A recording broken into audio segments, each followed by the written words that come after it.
the stress that was happening in my job, and me burning the candle at both ends, ended up making me choose between my career and my health, because my immune system was so taxed that it started to attack my liver. Hi, welcome back to Heal Your Roots podcast. This is Kira Yakov-Plashansky. I'm so excited for today's guest, Mari Kharroubi. She is a pregnancy coach, speech pathologist, and working in functional medicine, helping moms and children. Mari, thank you so much for being a guest today. Thank you. Thank you so much for having me. This is a true honor. Absolutely. I'm really excited for this. Mari and I met actually in a mommy group. So I recently had a baby 4 months ago. When this podcast episode comes out, it may be longer than that. But we met at this local mommy group, and I just fell in love with all the information you were sharing and how much knowledge you had on this topic. So I'm really glad that, you're a guest today. I'm so excited for everyone to hear all the information that you have. I am excited to share. This is something that I'm very passionate about. Awesome. So Mari, can you kind of share with us a little bit of your backstory? How did you get into speech pathology or become a pregnancy coach and functional medicine? This is a lot of big stuff that you have here. Yeah, so I became an SLP, or speech language pathologist, back in 2007. And what drew me to the field was my own learning disabilities as a child, and the challenges that it created in school and in my life. I had these challenges actually eroded my self-confidence and really made me feel like an outsider in social and academic settings, because my learning disabilities that I had went undiagnosed for so long. I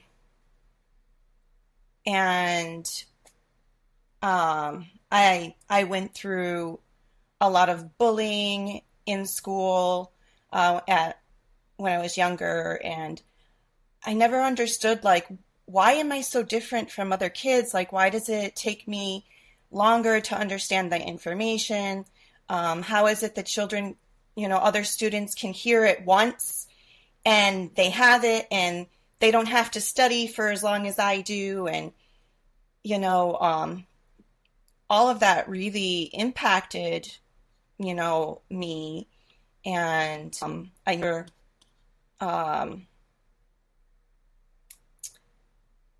I just never want other children to go through what I went through. So I started to seek ways of how can I help turn this around for other children, and that's how I came upon the communications program for speech and language pathology. And I also realized that I wanted to do pediatric speech, because our field is very broad. So I wanted to just hone in on, children from birth to elementary school. And so when I got into school, I actually realized through the knowledge that I was learning that I had an auditory processing disorder. And it was like a light bulb went off, like, oh my goodness, this is the reason why I'm having so many challenges. And that further inspired me. I think it's really interesting that, I think a lot of us go into particular fields because of our personal experiences and how, we were treated or the things that we went through, and finding ways to help ourselves, that we end up helping other people. So I think it's great that, through that adversity that you went through, you're able to now create a career and be in a field where you're helping other children that may have gone through something very similar. Yeah, so now as a speech language pathologist, like, I treat kids from the ages of birth to 6 years old who have all different types of speech and language disorders, which include speech sound errors, nonverbal children, language delays, children who have problems with reading and writing, which is considered literacy. And I also see a lot of children in my practice with neurodevelopmental delays, such as autism and ADD and hyperactivity, apraxia of speech. But going through this journey as a speech pathologist, I started to be, at first I was excited because I was like, oh, I'm changing, I'm going to change the lives of these children. But Yeah.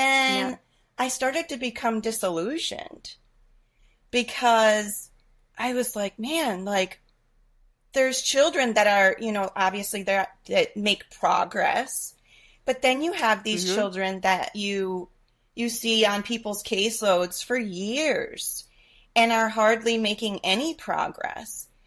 And I started to wonder, like, why? Like, if this, Yeah. if speech and language pathologists are diagnosing and evaluating and treating kids, and like this is like the the root of what's supposed to help these children, and I'm not seeing it, why is it Yeah. happening? And then I also started to think, like, what's going on? Like, how about, like, I started seeing like the difference in like birth order.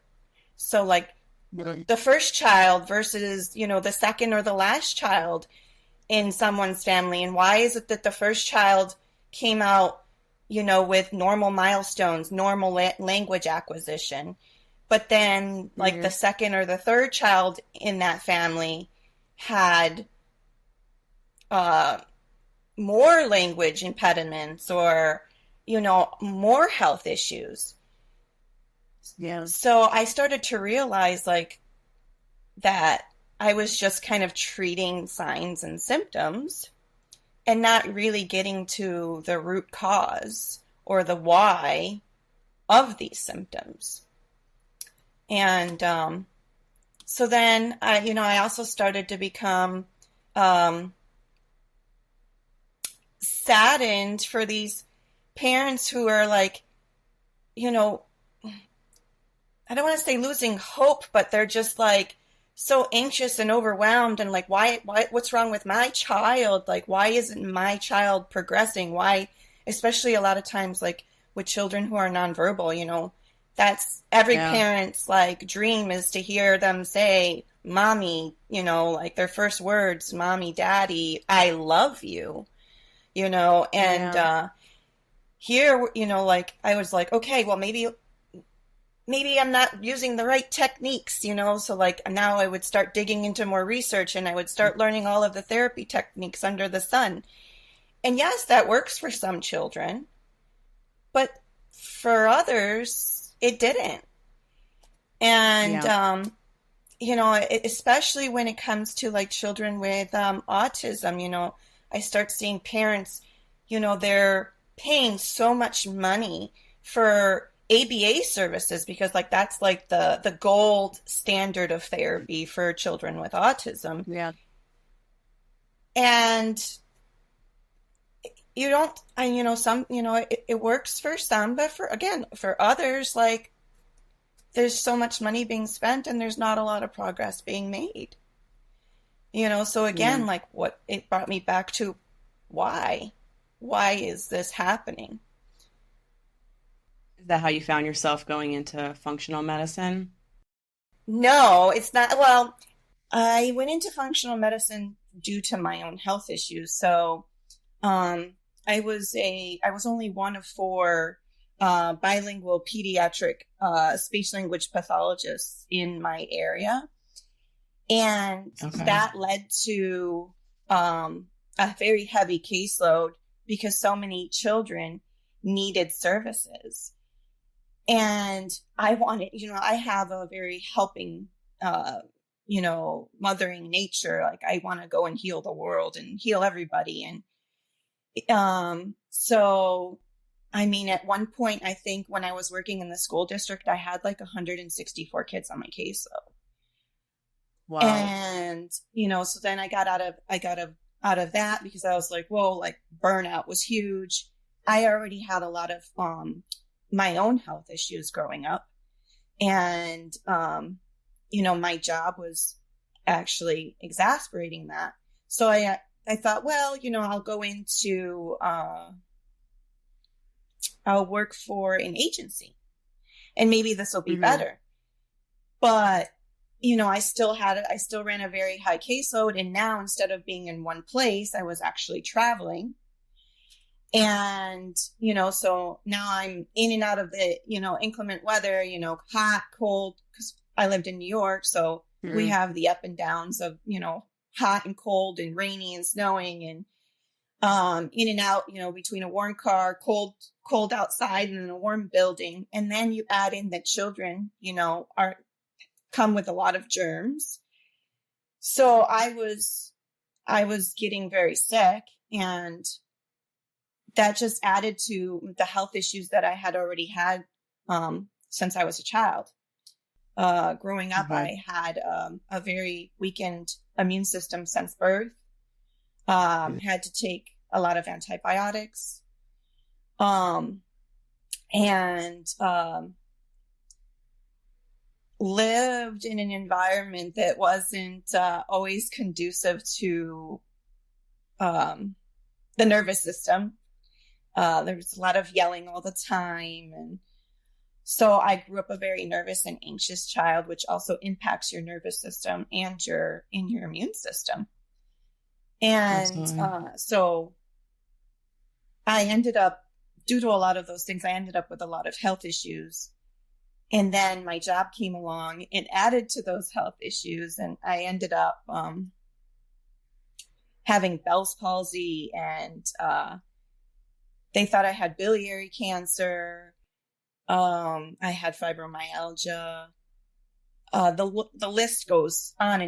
And the stress that was happening in my job, and me burning the candle at both ends, ended up making me choose between my career and my health, because my immune system was so taxed that it started to attack my liver. And so the doctors basically said, like, if you don't take a break, then you may not be here to like continue to do your job. And along with that, they also told me that my future for having children looked very bleak, because if I were to have a child, it would probably take the life of my child or my own life, because my body, I had a fragile constitution, a fragile body. So my system just wouldn't be able to handle it. So that is what brought me to functional medicine. I took a step back from my career, and I knew I was newly married and knew that I wanted to have a family. And so I started dedicating my life to learning about functional medicine. And I learned about genetics and how do they impact your health. And a lot of it was my motivation was geared to, because I wanted to have a child. So like, how does maternal health, impact pregnancy? And like, I was like, I'm not going to let, some doctors tell me, that I can't and not going to be able to do this. I think that,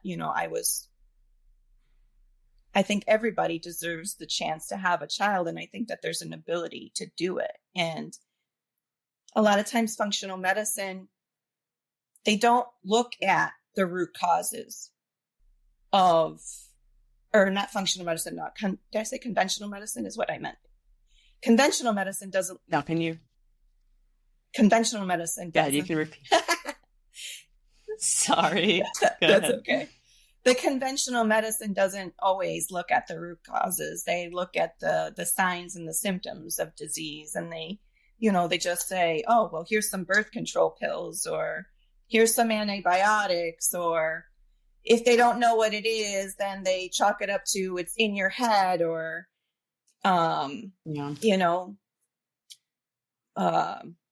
they just don't really give you specific reasons. And once they can't, use pharmaceuticals as a way to heal you, then they're just kind of like, they don't know what to do. And that's kind of where I was in my health. So as I started to say before, I started to learn about like genes and how your environment impacts your genes, and like how environment impacts like maternal health. I learned about environmental toxins, chemicals, nutrition, because of my Yeah. gallstones and because they thought I had biliary cancer, and through all the surgeries that I had for that, their one of their recommendations was to go on a low fat diet. And it was pretty much one of the worst recommendations they could have given, because one of the major reasons people end up with gallstones is because they're not eating enough fat in their diet. And fat for women, especially, is a huge, huge way of making hormones. And not only that, fat also, you need fat, like, in order for your gallbladder to work properly. So, which is another reason why I was creating more gallstones. I wasn't ingesting enough fat. So I learned about nutrition. Long way to say that I learned about nutrition. And started to learn about traumas and how traumas affected me. And that's what actually drew me to functional medicine. And I was like, oh my gosh, like, this is amazing. I implemented all these things, and, I ended up,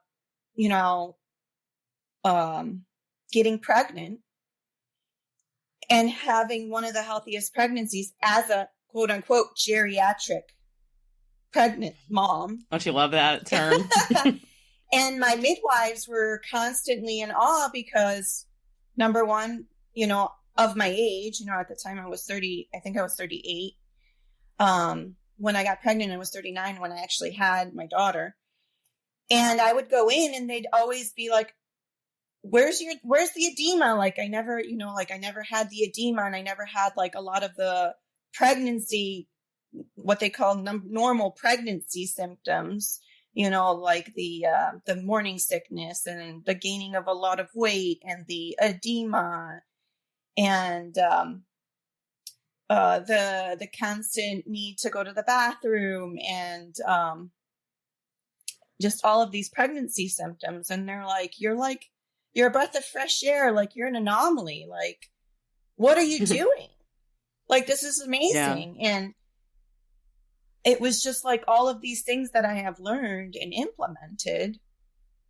And, but then, so it made me very passionate about, maternal health and preconception, and how important preconception is. Most women and most parents, most people don't even realize the importance of preconception.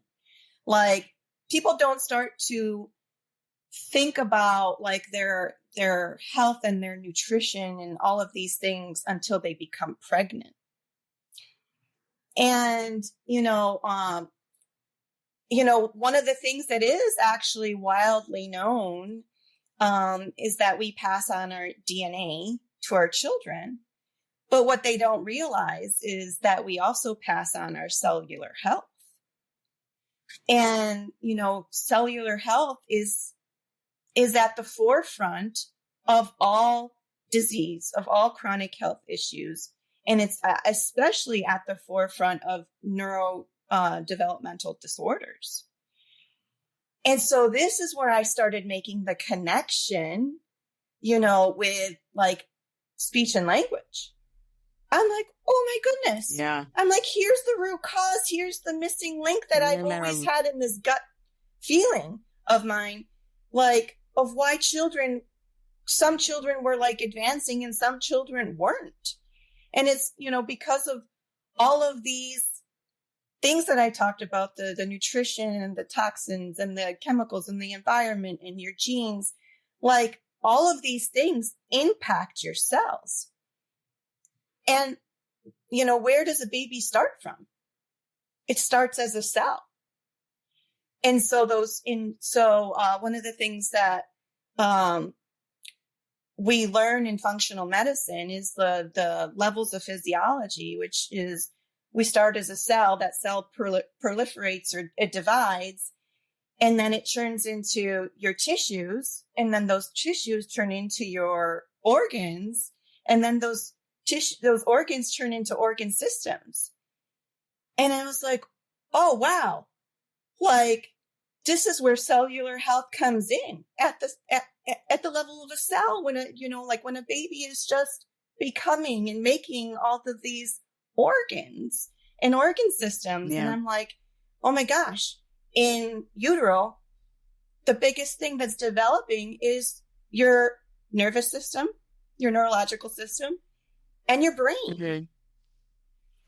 And so through my pregnancy and realizing this, I became really, really passionate. And when my own midwives are telling me, like, I don't understand what's going on here, and like, they prescribe things that are actually hindering cellular health, I was like, I need to become a pregnancy coach. More moms need to like be empowered with this knowledge, because I mean, how sad is that there's so many moms that are going through pregnancy unhappy, and they can't wait for it to be over. And it's pregnancy, the ability to even be able to be pregnant is such a beautiful blessing. And to have it taken away with these symptoms that are in conventional thinking made to be normal, that are really not normal, I was like, I have to change this. Like, and so that's what drove me to becoming a pregnancy coach, and then really starting to look into like functional medicine, because I was able to heal myself. And I was like, I know if I can heal myself, I can also help moms heal their own bodies prior to conceiving, and then also lead them through a healthy pregnancy, which leads to healthy neurodevelopment, which leads to healthy children. Yeah. That's really incredible. I mean, the fact that you were able to learn all of this information, heal yourself, right? Like, I hear this so much, especially in our mom groups, like how women are constantly going to doctors and they just aren't getting the right answer, or it's not working, it's not helping, things are getting worse. And they kind of just take matters into their own hand and do the research and figure things out and listen to their body and find ways to heal their body. And now you're helping all of these women through this process. And it's incredible, because I remember before I got pregnant, or was trying to get pregnant, I was like, okay, I should prepare, right? Like, I feel like I should prepare in some way. I don't really know how, but I should like go see all my doctors and do all these things. But I didn't actually know what I was supposed to be doing or how I should be preparing. Or like, I heard that like I should go to the dentist. There's a lot happening with my teeth. I went to all these different doctors, and like, thankfully I did, my thyroid, everything. Like, I figured these things out with blood work, but I don't think a lot of people know how to prepare their bodies. I think maybe the common things are like you stop drinking or smoking or doing drugs, right? Like that kind of thing. But even that's like, oh, once you find out you're pregnant, you stop. But are there certain things that you can kind of let our listeners know that are thinking about, conceiving, how they can prepare their bodies or their minds in preparation for trying to get pregnant, that they may not know now? Oh, wow. It's such a big topic. So I'll just like kind of give little tidbits. But I mean, the first, a lot of people, that's the big thing that actually irks me too, like with the health industry right now is, they're always leading people to like the sexy, shiny, newest supplement or lab test or newest, sexiest protocol that they are like, oh, this is like the end all be all. But a lot of people forget about the foundation of health, and that's, your diet, so nutrition, your lifestyle, because you're never you're never going to heal if you don't have a healthy lifestyle. So diet, lifestyle, stress, that's another one. Stress is a very huge thing. Mm-hmm. I mean, it impacts you in so many ways. Whether it be good or bad stress, it could be, just stress of, going to a birthday party, which should be fun, but it's like, that's still stressful. You're around lots of people, lots of energy. There's just a lot going Mm-hmm. on, but it could also be, um, everyday, stress from work and life balance type things. So really getting a hold of stress. Another key one is like emotional trauma. Um, that one actually was a huge one for me, emotional trauma. I never realized this, but I would get myself better and I'd be up here in my health. And then I would, so I talked about like stress. You would think about like going on a vacation, and that's like not supposed to be stressful, and it's supposed to be like fun and things like that. But Sure. for me, it was like the exact opposite. Like I'd go on a vacation and I'd be up here, and then I would all of a sudden like take 10 steps back in my health. And I'm like, I don't Mm-hmm. understand this. Like, I'm eating a nutrient dense diet. So I'm getting all the vitamins and nutrients and minerals that I needed. I've worked on my stress levels. I opened up my own practice, so I stopped working in an agency. I'm able to like, I have more ability to regulate my schedule. I don't have somebody telling me that I have to take 100 kids. I can only take so many. And so that helped a lot with my stress levels. And it wasn't until the emotional trauma part that I was like, oh, I started, seeing it was a health coach, and, Mm-hmm. he dealt a lot with emotional trauma. And I started to realize that my trauma stemmed all the way back from in utero. Who knew about that? Nobody talks about it. Nobody. Nobody. Nobody. Yeah. And at first Yeah. I was like, oh gosh, this guy's kind of, I don't know. He's kind of going somewhere where I'm not kind of understanding this. But my husband was like, what do you have to lose? I mean, I had already spent thousands of dollars on functional medicine people, functional medicine doctors and all sorts of supplements up the wazoo. And I'm like, and changed my diet and changed every chemical that, I can possibly control in my environment. So Yeah. what is it? What do I have to lose? So I started doing therapy with this coach, and it led me to finding that in utero, my mom faced a lot of emotional trauma, and all that emotional trauma and all that stress in your pregnancies, they raise your hormones. And so that impacts your baby.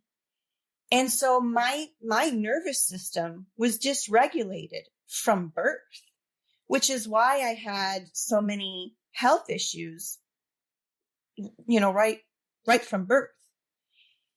And so like, that is one of the first things when I work with my clients now, for pregnancy coaching, and with my speech clients, when my parents come to me and say, hey, like, can we work on the root cause, the functional part of speech and language? That's one of the first things that I ask my parents, like, what's going on? Like, what went on in your pregnancy, and what happened prior to conceiving? Like, did you have a lot of emotional traumas, like with your parents, with family, with friends? Yeah. Because this all impacts your cells, and it in turn impacts your health. So once I was able to figure that out and go through the healing of the things that my mom, like her traumas that affected me, and I was able to heal that and then heal my own emotional traumas that came from all of that. I was like, I got off all my supplements. I only had to do like my basics, like my vitamins and amino acids, and continue with my, like obviously the things that your body doesn't make on a daily basis. So, you have some amino acids and things like that, and some nutrients that you can't just get from food. You have to supplement them. And I was like, whoa, this is amazing. I went from spending like $2,000 to $3,000, or I should say my husband, who was spending $2,000 to $3,000 on supplements, to now barely having to be on anything. So emotional trauma, and exercise is another important one too. So like just looking at your basics, your foundation, and like getting your foundation in order, it will take you a long way. Another one that's important for preconception, but it's actually, when I talk about all of these things, all of them are actually important for all stages of pregnancy, whether it's preconception, during pregnancy, and postpartum. So nutrition, trauma, stress, exercise, all of these things all impact all of these stages, but in a different way. Sure. Hydration is so important. Your brain needs hydration. Your cells, all the cells in all of your organs and all of your bodies need hydration. A lot of times it's as simple as that. Some people just come in and all they need to do is hydrate more. And they're like, oh my gosh, like my brain fog went away. Like my energy went up. Like I don't feel as lethargic. Like, so hydration is important. But what people don't realize with hydration is that it can't be just plain water. People are like, I have clients that come to me and they're like, but Mari, I'm drinking, half my body weight in water. Like, in ounces, I should say, half my body weight in ounces in water. But I'm still, I don't feel like I still feel dehydrated. Like I don't understand, or they feel like it's just like they're drinking it and then they're just like going to the bathroom is coming right out of them. Yeah. And that is because of a lack of minerals. So I always suggest that, if you're going to drink water, always have, like a quarter teaspoon of Himalayan or Celtic salt, because that's a natural mineral for us. And I also, we're so mineral depleted. And not even to say, like, for pregnancy, people don't realize that pregnancy is a huge mineral depleting state. We lose, as a woman, we lose 10 to 20% of our minerals in one pregnancy. And guess what? You don't get those back. So each recurrent pregnancy, now you're starting off with 10 to 20% minerals less. And now that baby, if you're going into another pregnancy, is taking another 10 to 20% of your minerals. Wow. So, and minerals are huge for everything, for your cellular health in general. But I mean, for your brain development, your neurological development, if you don't have minerals, like it causes a lot of damage in your body. And I had no idea. Oh yeah. So, I mean, it's a critical thing that we need to be implementing in our lives, in our daily lives. Are there other minerals, Mari, that for listeners to hear, other minerals that will help? I mean, this sounds like in general, not even just pregnancy, but it sounds like pregnancy, our babies are taking this from us because they need all our nutrients. Like we are giving life, literally. So, I mean, that's crazy. I had no idea that it's depleting 10 to 20% each pregnancy. So it's just continuously going down. And if we have no idea that we even need them to begin with, I mean, we're just at a constant state of lacking. Yes. Our bodies are a constant state of not only lacking minerals, but lacking nutrients in general, because people's lifestyle and diet, like we're living in a society now that it's so fast paced that a lot of people are just living on processed foods. They're not even getting in like the nutrients from our fruits and our vegetables and our real like meats and organ meats, But back to what you were saying about like the minerals, what I would recommend, is a great brand is Quinton Isotonic Minerals. They're amazing. They're minerals that come from the ocean, from our seawater. Um, so that's a great one. It tends to be a little pricey, so a lot of times people are like, "Oh yeah, I want to get on that," and then they see the price and they kind of like, "Ooh." But I will tell you, like, they are they're one of the best out there for remineralizing your Hmm. body, and they work the best. Now, obviously, not everybody can afford to do these things. So the next best thing, um, there's a company called Trace Minerals. You can get it on Amazon, or you can go right through Trace Minerals Company, and it comes in like a blue bottle, and that has your magnesium and your potassium in there. It has your lithium in there, because people don't realize that we are lacking in lithium because our soils are depleted of it, and our water's depleted of lithium. So that's another good mineral. And then if you don't do that, then the salt is like the next best thing Himalayan that you salt. can do.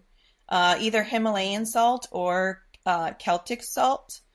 Um, is are good ones. I mean, but with everything, like there's, people are saying, oh, it's high in heavy metals and all this stuff. But with everything, I always say follow 80/20, because with everything, like if you're going to be afraid, oh my gosh, now they're saying that this is not good, but you're taking it and it actually makes you feel well, then, like you can't always like be afraid of like, just be afraid of like what all the noise out there is, being said.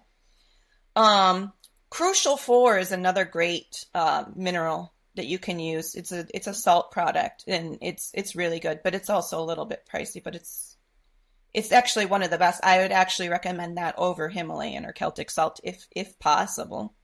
And so, is this something to do for women who are pregnant, like during the whole process, after, as well to help with postpartum, just having that increase of minerals again? Because, after postpartum, all your hormones are all over the They place, sure are.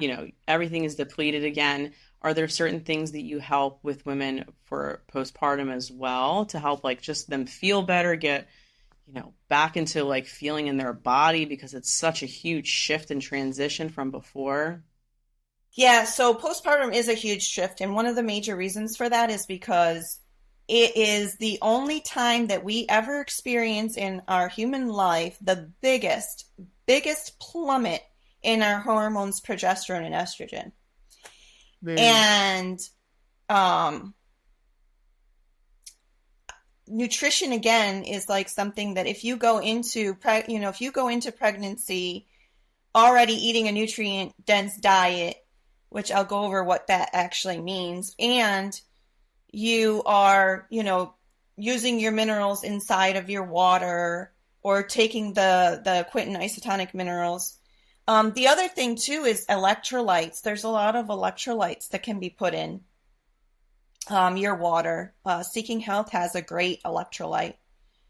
Um, but nutrient, yeah. So a lot of eating properly. So eating meats, eating organ meats. A lot of people kind of balk at that, like when you tell them to eat, organ meats, but they're actually really organ meats are really high in like iron, and they're high in Yeah. zinc, and they're uh, they're high in amino acids as well. And then the other Hmm. thing is like lots of fruits and vegetables, like cruciferous vegetables, especially during well, I would say throughout the pregnancy and before, but specifically postpartum, because um, cruciferous vegetables actually help with detoxifying bad estrogens, and they also help with liver detoxification. So it's really important. And then fruits and vegetables, um, they're very important for like their vitamin C and all of their antioxidants and bioflavonoids. And then Hmm. healthy fats. And so foods such as butter and ghee and tallow and olive oil and avocados, they're all super powerhouses for the formation of the brain and to support like adequate hormone production. As I said earlier, many women don't know that they actually need fat for healthy hormones, and Yeah. that's very crucial prior to pregnancy. To get pregnant, it's very important during pregnancy for the brain development, and it's also very important for postpartum.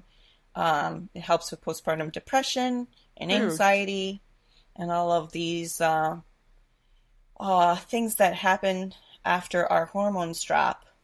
Um, Eggs is another great nutrient. It's a great source of choline. Very important for the neurodevelopment of your baby. And it's also very important for moms during postpartum. It also helps with brain fog, and it helps with breast milk flowing through the ducts easier. A lot of women get mastitis because they don't have adequate production of choline in their system. So eggs is a great source of that. Now, um, if people cannot get their enough choline from eggs, then I suggest supplementing with phosphatidylcholine. Um, it's I actually had to supplement with that through my entire pregnancy, and it helped me a lot. It helped my brain fog a lot. I went from not being able to remember day to day, items such as a fork or the refrigerator. Um, I was having a really hard time putting sentences together. So phosphatidylcholine was amazing. Another great food is eating shellfish and or seaweed. It's a great source of iodine, and research studies have shown that eating enough iodine actually increases the intelligence of your baby, but it also helps prevent postpartum depression. Interesting. So, and a lot of Iodine. people, yes, iodine, but natural food sourced iodine. Um, Sardines and oily fish are part of the healthy fats as well. A lot of people don't realize that sardines can contain large amounts of calcium, and women are growing a baby, and so they need, that baby's pulling their calcium stores from their bones and from their teeth, which is why a lot of women end up with cavities or weak bones during pregnancy. And it's also a huge reason why our children are having a lot of cavities from a young age. They're not getting enough of calcium, and a lot of times people think calcium has to come from dairy, Yeah. and they don't realize that you can actually get it from your sardines, and you Good can to know. also Had no clue. yeah. So, and then like your oily fishes are really good for your fats as well. So like not only is sardine an oily fish, but your mackerels and your uh I'm drawing a blank. Oh, salmon, sorry. Salmon. Salmon is a great one. And we already talked about fruits. They provide vitamin C. They, for the bioflavonoids and the antioxidants, which actually increase your immune system. And a lot of people, here's a good one too for postpartum.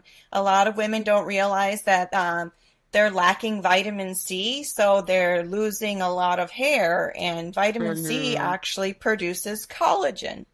Interesting. So, um, one of the if you can't get it in your fruits, you can take a natural whole food vitamin, which is called camu. It's an actual fruit, it's camu, and that has one of the highest forms of vitamin C.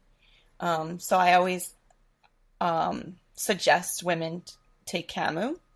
And not only that, it also helps with iron Mhm. absorption.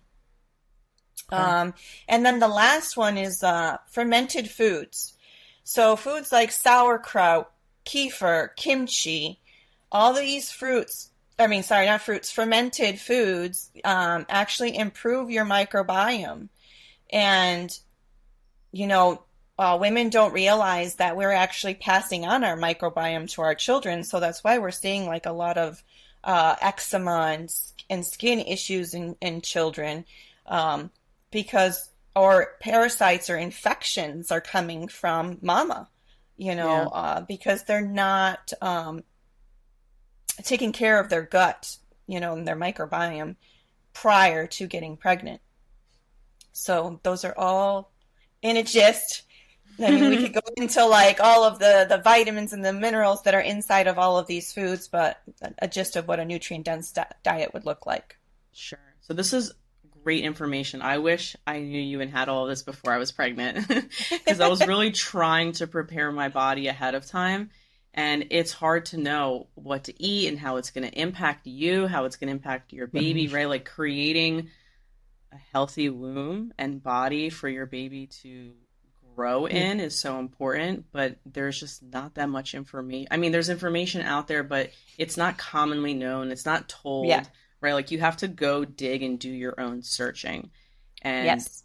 it's tough to do that when you're adulting and living life and, having motion sickness, not motion sickness, morning sickness or all day sickness, which I had, right? So being able to have resources and people like yourself who have done this research, have this knowledge, and want to help other people through this process is incredible and very beneficial for so many people out there who are trying to get pregnant, who are pregnant, and who just had a baby. So I'm sorry that the experiences you've had throughout your life, and I'm glad that they led you in a place where you are now giving back and helping so many other people not have to go through that.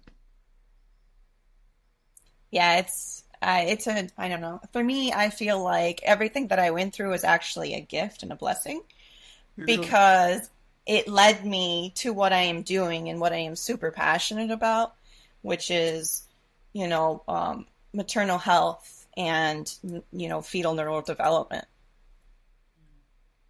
And so I know we're out of time and we can definitely have you back because I think there's so much more information to be shared. Is Yes. there a way that are you seeing clients right now? Like how can people work with you if they want to do pregnancy coaching or anything like that?